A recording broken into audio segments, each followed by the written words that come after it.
শিহাবের বিয়া হইছে মাত্র 6 মাস, তবু সে এখনো ঠিকমতো শ্বশুরবাড়ির পরিবেশের সাথে খাপ খাইতে পারে নাই।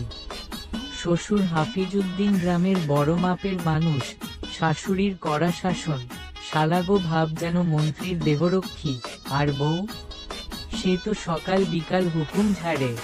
একদিন সকালে শিহাব উঠানে চা খাইতে খাইতে ভাবতেছিল, এই বাড়িতে আমি মানুষ না দাস।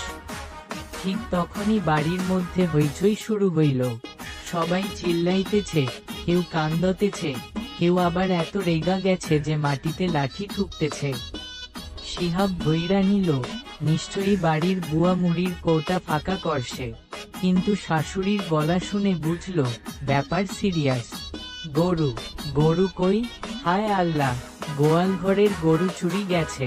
শিহাবের চায়ের কাপ হাত থিকা খসে পড়ার উপক্রম। সে বউরে ডাক দিল, এই শুনো, গরু চুরি গেছে মানে গরুও নিরাপদ না এই বাড়িতে? বউ পাশের ঘর থিকা উত্তর দিল, হ, গরু চুরি হইছে, কিন্তু এখন বড় প্রশ্ন হইল, চোর ক্যাডা? শিহাব চুপচাপ দাঁড়াইয়া থাকলো। এমনিতেই শ্বশুর বাড়িতে তার উপর সব দোষ চাপাইয়া দেয়, এখন যদি কেউ কইয়া বসে নতুন জামাই আসার পরই গরু চুরি হইছে, তাইলে তো তার অবস্থা কেলেঙ্কারি।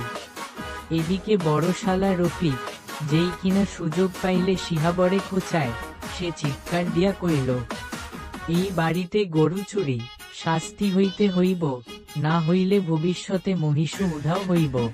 এক পাশে দাঁড়ানো ছোট শালা মফিজ ফিসফিস কইরা কইল, শাস্তি দিছু ভালো কথা, কিন্তু গরুরে তো খুঁজতে হবে আগে। শ্বশুর এক লাফ দিয়া উঠলেন, সবার খোঁজ নাও, যে গরু চোর তারে খুইজা বের করতেই হইব। শিহাব মনে মনে কইল, হায় রে, গরু চুরি গেছে আর আমি চোর ধরার দায়িত্ব পাইতে যাইতেছি। শ্বশুরবাড়ির সবাই যখন চোর ধরা নিয়ে ব্যস্ত, শিহাব ভাবতেছে, এই বাড়িতে টিকতে হইলে আগে নিজেরে বাঁচাইতে হইব।